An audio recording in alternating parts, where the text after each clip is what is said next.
The 8th day is a holy convocation. This is the law of Yahweh. This is what we're required to do.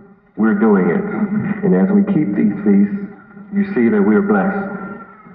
The nation of Yahweh is obviously blessed above all other people. Let's look at Judges chapter 21, verse 19. Now, this particular verse tells us that there's a feast of the Lord Yahweh. Read.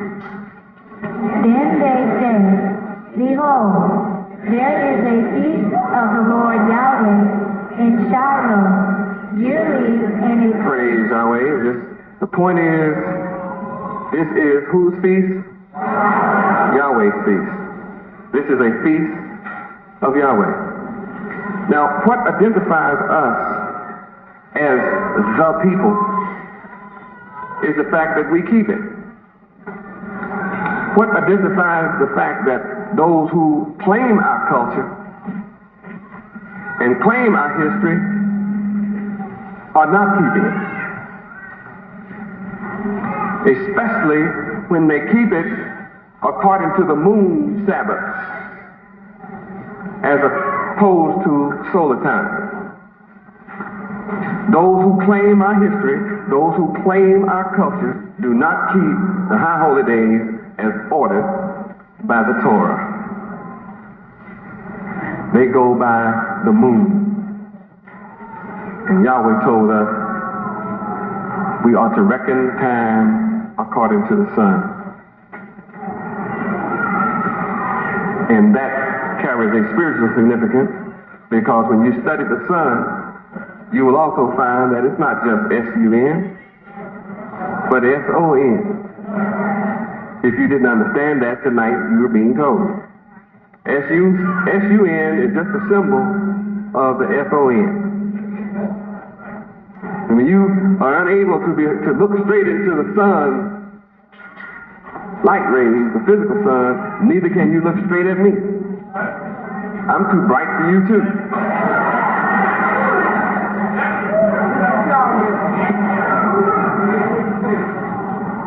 And just as you can't curse at the sun and put it out, you can't spit at the sun and put it out, you can't curse me and put me out. You can't stop nothing I'm doing. I've done everything I declared I would do from 12 years ago and along the way. And I accomplished what I pleased. Doesn't matter who doesn't like it. Doesn't matter who works against me. I still march on to the tune that Yahweh plays. That's your example. Leila told Mishpata, Shimi Akashya Yisrael. Hayamet Eth Mateshel Yehuda, Tehila Yahweh, Tehila Yahweh Ben Yahweh. Where we last left off was the class of the 31 kingdoms that fell to Yashua Ben Nun. We left off on the 6th kingdom, which was the Jebusites, which was the inhabitants will be evil against Israel, as they are today. And before we move on to the 7th, we will be doing the Lord's Prayer, the Tefillah, which we will be facing the east as we are now. And we're going to go ahead and give that. Tefillah, Abenu, Sabat Shemayim, Yikadar Shemayakar, Tavomokut Teakar, Yerseri Zonkar, Kivashamayim Kain Ba'adets, Elekan Kukenu, Tain Lanu Hayom, Uslak Lanu, Akarteenu, Kimo Shasokim, Gamanatenu, Lakotein Lanu, Ve'al Tefienu, Ladeni Sayam, Kakal Senu, Minhara, Kilaka, Hamamlaha, Begivara, Beteferet, Leolame, Olamin, Sila. Praise Yahweh. The 7th kingdom that fell was Jericho. And it's the first town which the Israelites saw when they entered into the promised land. It's so crazy how the past is a direct reflection of the future.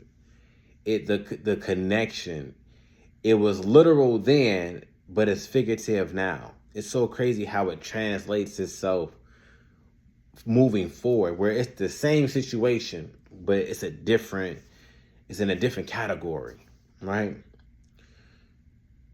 Because when the Spanish settlers first landed on Turtle Island, now called America because of Amerigo Vespucci, that's where the American name comes from. It's Amerigo. They first landed in South Carolina, geographically. You can look this up, and they called it Jericho. And that's where they had their first slave settlements, was in Jericho on the East Coast. And that's what the first revolt happened, where some of our ancestors actually fled into the wilderness of America. Right? This is a lot of information, a lot of things that goes with that. Again, we are not Native American. We know that's not the cause. That's not the case. But it just, again, the first place that we came into contact with, they called it Jericho, right? After we came across that body of water, the same as when Yeshua and the Israelites pushed through out of Egypt, right, across Jordan into the promised land. The first piece of land they came in contact with was Jericho, right? Aya, because we're still talking about America, it means a ruin. We was put to a ruin in America. You mean they ruined us? They encircled us for an attack, and they had destroyed our unity here in America. What goes with this is Job chapter 1, verse 10. I want to say verse 10 through 11. Let's just run over there real quick, just so that we can get some background to this and why I say that. Hast not thou made a hedge about him and about his house and about all that he hath on every side? See, this is talking about that protection, right? Thou hast blessed the works of his hands, and his substance has increased in the land. But put forth thy hand now and touch all that he hath, and he will curse thee to thy face. Let's go ahead and read verse 12. And the Lord Yahweh said unto Satan, Behold, all that he hath is in thy power. Only upon himself put not forth thy hand. So Satan went forth from the presence of the Lord Yahweh, right? And there was a day when his sons and his daughters were eating and drinking wine in their eldest brother's house. Verse 13.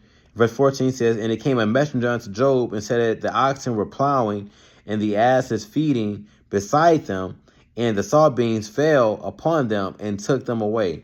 So again, he was told he could allow to touch all of that, what Job had, meaning his jobs, his money, his land, but you was not supposed to touch and kill his children or kill him, because his children is himself. So you see again how we was put, but it's all for a reason, but we was put in a position of Aya to be ruined, to be overturned, to be encircled for an attack. But it's because the blessing of the Lord Yahweh is still upon us, though we are not in a position to even be receiving blessings from Yahweh. He still has a hedge about us on almost all sides, where it still allows for infiltration to, eradicate the ones that are just bad seeds and they just don't show any sign of changing.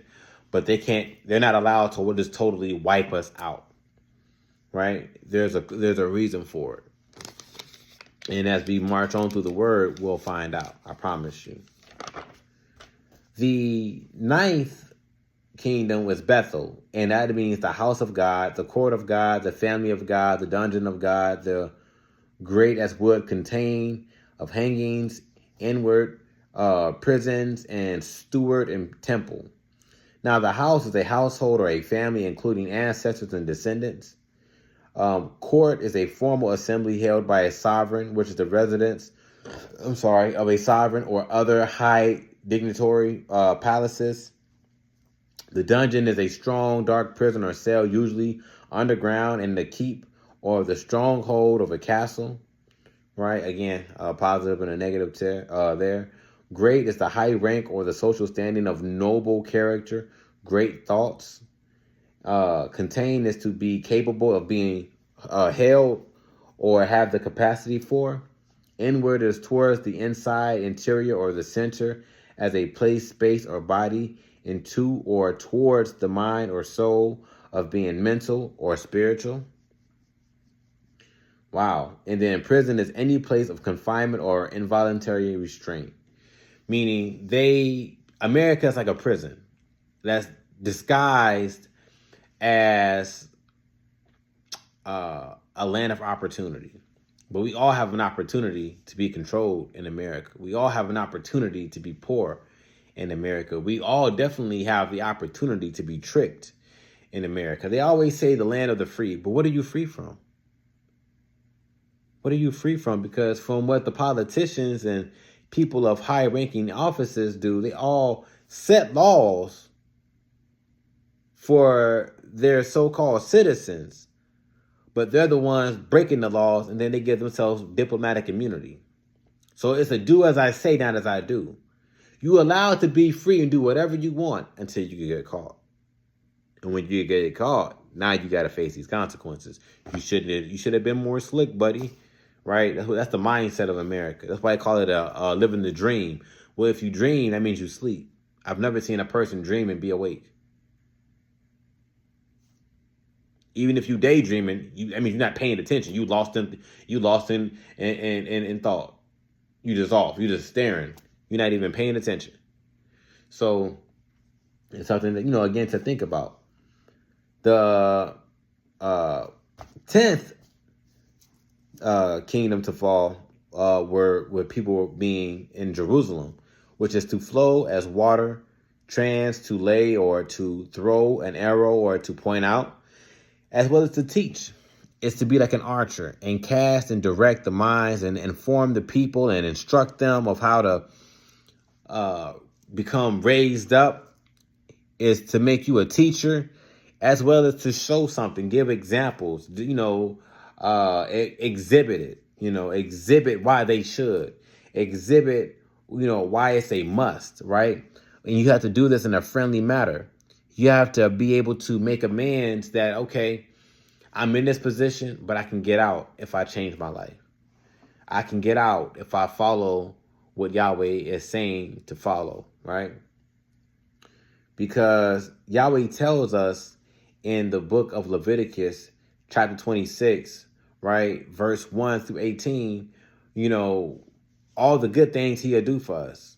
But when you get to verse 14, he tells you, but if you don't, then I'm going to curse you 7 more times than what you already been cursed. So let's just go ahead and take a look at that, because, again, we're still looking at Ayah, which is, becoming a ruin and as well as a destruction of being encircled and attacked, but also being protected, which got us, who is being protected? The children of Yahweh, which was Bethel, the house of God, the children of God, right? Which is us.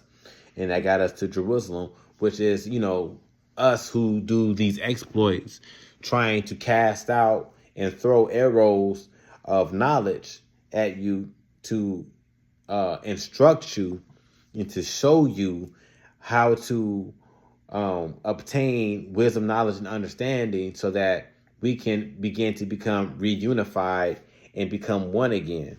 And the greatest example of that is the Son of Man himself, Yud-Heh-Wav-Heh Bet Nun Sofi Yud-Heh-Wav-Heh, Yahweh ben Yahweh. He is Yahweh in the flesh as a son. We will be getting to that. But right now, let's get at, again, I just brought up something to you, which was Leviticus chapter 26. All right, Leviticus chapter 26. I said verse 1 through 18. Let's take a look. Ye shall make you no idols, nor graven images, neither rear you up a standing image, neither shall ye set up any images of stone in your land, to bow down unto it, for I am the Lord your God, Yahweh. Verse 2, ye shall keep my Sabbath and reverence my sanctuary. I am the Lord Yahweh. If ye walk in my statutes and keep my commandments and do them, then I will give you rain in due season, and the land shall yield her increase, and the trees of the field shall yield their fruit, and your threshing shall reach unto the vintage, and the vintage shall reach unto the sowing time, and ye shall eat your bread to the full, and dwell in your land safely. And I will give you peace in the land, and ye shall lie down, and none shall make you afraid. And I will rid the evil beast out of your land, neither shall the sword go through your land. See, this is all talking about then, but it's also talking about now. It's giving us advice. It's giving us recommendations. It's giving us the requirements of how we get our land back. Yahweh said he will cut out every evil beast that's in our land. And we won't have to pick up no sword to do it. But he will get them up out of our land however he chooses fit. Praise Yahweh. But he's telling us what we have to do to make this happen. Check this out. And ye shall chase your enemies, and they shall fall before you by the sword. However he choose, right? And 5 of you shall chase 100, and 100 of you shall put 10,000 to flight, and your enemies shall fall before you by the sword. For I will have respect unto you, and make you fruitful, and multiply you, and establish my covenant with you. And ye shall eat old store, and bring forth the old because of the new. And I will set my tabernacle among you, and my soul shall not abhor you. And I will walk among you, and will be your God, and ye shall be my people. For I am the Lord your God, Yahweh, which brought you forth out of the land of Egypt, America, that ye should not be their bondman. And I have broken the bands of your yoke, their philosophies, their religion, their lifestyle, and made you go upright. But here's a condition. But here's a warning. If ye will not hearken unto me, and will not do all of these commandments, and if ye shall despise my statutes, or if you are so abhor my judgments, so that you will not do all my commandments, but that ye break my covenant, I will also do this unto you. I will even appoint over you terror and consumption in the burning ague, that shall consume your eyes and cause your sorrow of heart. And ye shall sow your seed in vain, for your enemies shall eat it. And I will set my face against you, and ye shall be slain before your enemies. They that hate you shall reign over you, and ye shall flee when none pursueth you. And if ye will not yet, for all of this, hearken unto me, then I will punish you 7 times more for your sins. Wow. So that's how we became a ruin, because we started to do the things and praise the things that Yahweh warned us not to do, and the things not to pray to. Right? And this is why we are out here flowing this information to the water as water, right? Well, Revelation 17:15 says that water is actually depicted as people, nations, and tongues. So we're flowing this information to our people, right? And we're transliterating this information into understandable knowledge, and we are laying down this foundation, and we're throwing out this arrow through the media sites, right, of YouTube, hoping that it draws your attention and it points out this truth and it teaches you something so that you can be an archer yourself, which then you can cast and direct this information to other Hebrews, inform them that, hey, this is our history. This is talking about us. Hey, the Bible is all about us. Hey, Yahweh is the name of the God of the Hebrews. Hey, Yahweh's son's name is Yahweh Ben Yahweh. Yahweh Ben Yahweh means Yahweh's son Yahweh.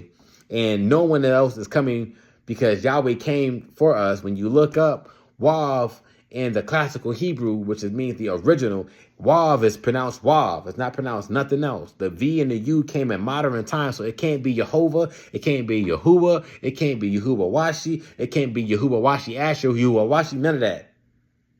None of it. Yahweh. That's the tetragrammaton. Yud-He, Wah-He. Yahweh. Here's the truth. And with that, we can find the instructor, the teacher, which is Yahweh Ben Yahweh. And he shows himself to us friendly because he comes with compassion. He comes with love. He comes with restoration capabilities. He comes with wisdom, knowledge, and understanding. And he is the one that gave his life for us to make amends from our sinful ways and to be able to find Yahweh again and make peace with Yahweh. Make an end to all of this suffering and to become perfect, to be able to live in a state of restitution and be restored and then be given a reward, rulership, and prosperity. Look at that. So this is what we out here doing, family. I'm not the only one. It's a few of us out here who's teaching this truth. But I haven't heard no one teach this, what I'm teaching right here.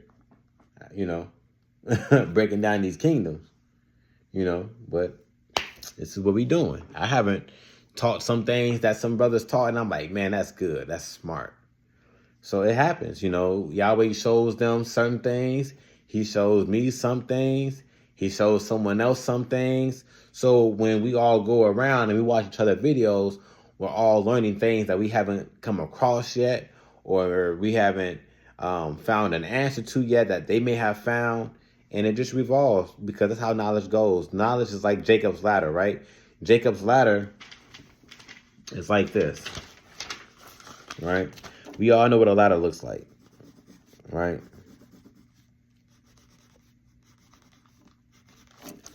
Right? Jacob's ladder, right? We all know what a ladder looks like. We think these steps are just steps to go up. But you see, knowledge goes up and down, and knowledge also goes left and right. And then it also, of course, uses as steps. So as you step, you start to learn from this one, you go over, you learn from something else, you go over, and you learn from something else, but it's all moving you up, right? So someone older can be teaching you who's like more higher in the knowledge, and then someone newer in the game who may have found something that they haven't found, or is better at breaking down something that they can't break down over here. They find it, so on and so forth, right?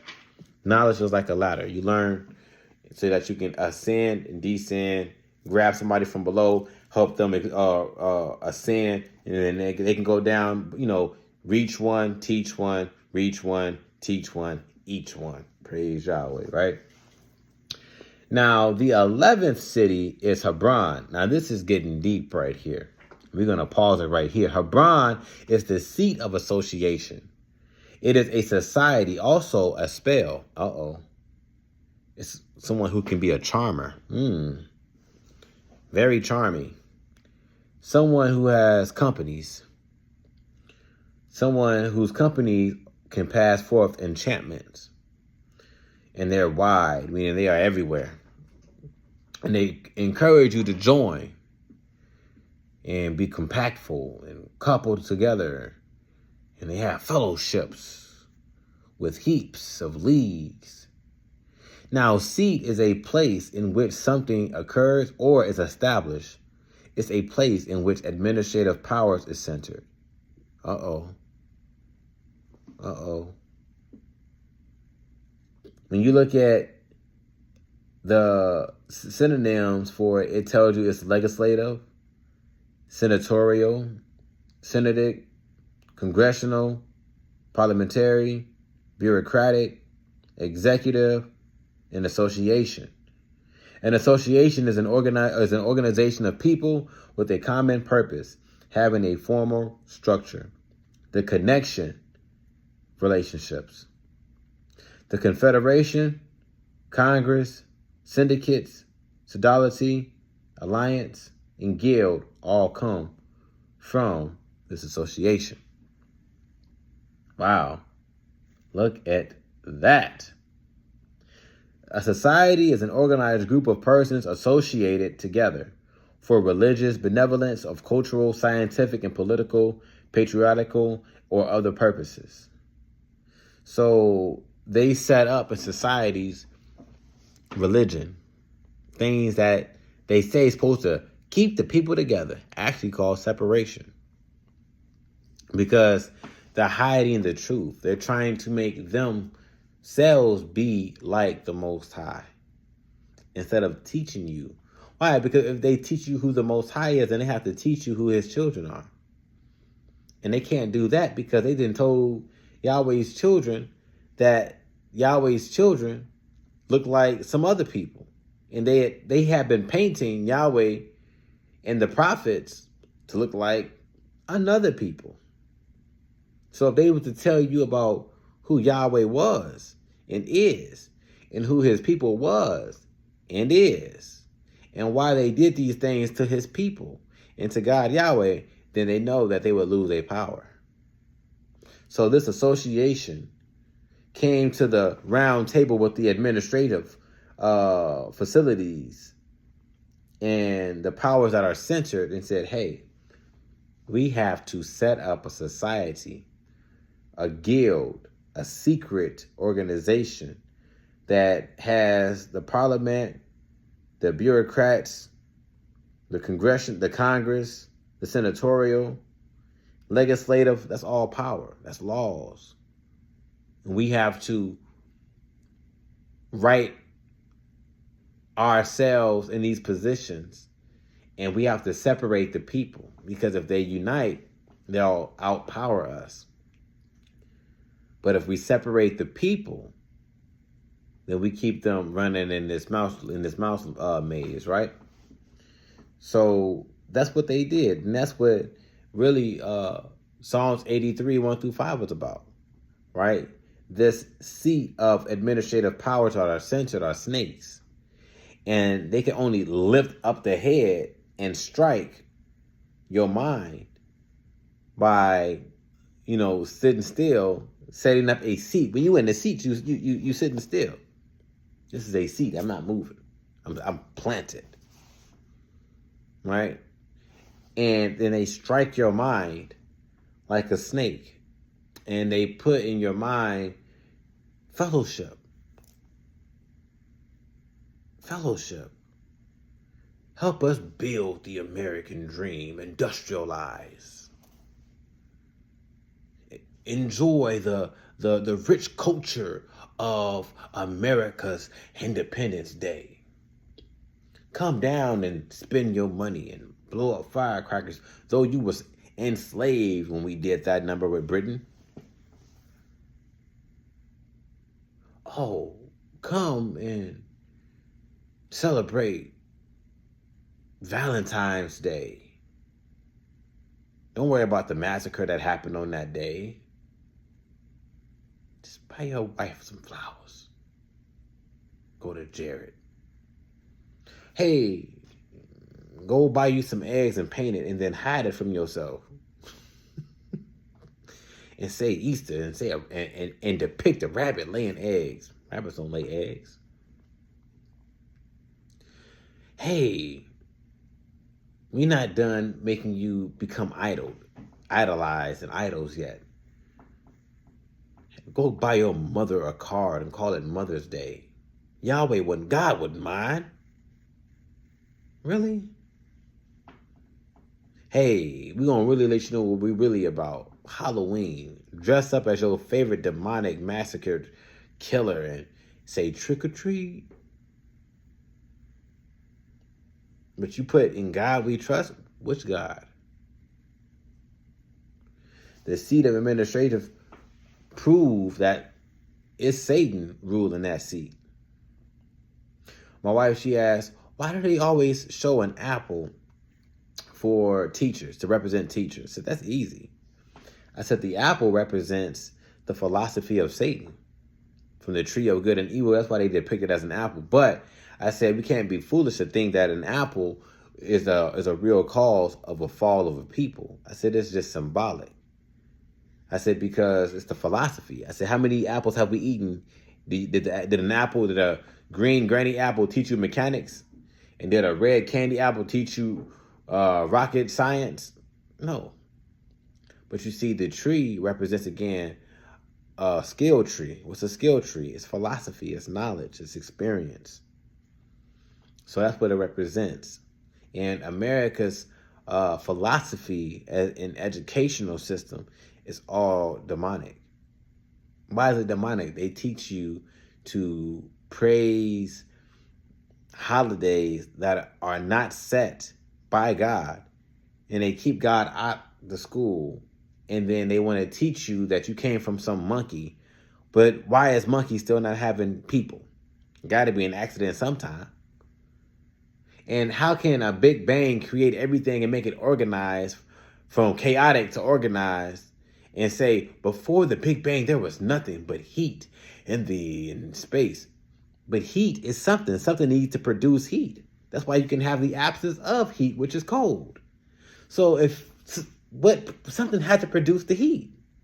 But we know the Big Bang is not real, because something can't come from nothing. If I never write on this piece of paper and 100 million years pass, this piece of paper, if I did not write on it, would not all of a sudden become a Porsche. It would still be a piece of paper. How do we know? Trees been around for gosh, who knows how long. Is a tree talking to you? Right? So, on that note, we're going to pause it right here.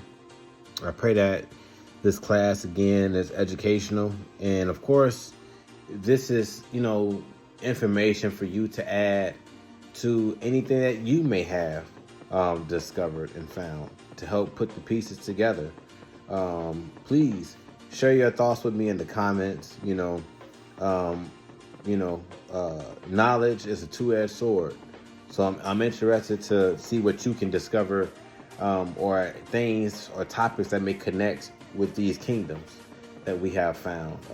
We are now at Kingdom 11. We just got done finishing that. Again, that is Hebron, the seat of association of a society, spells, charmers, charming, company, enchantments, wired to join, be compacted, coupled together, and have fellowship with heat and leagues.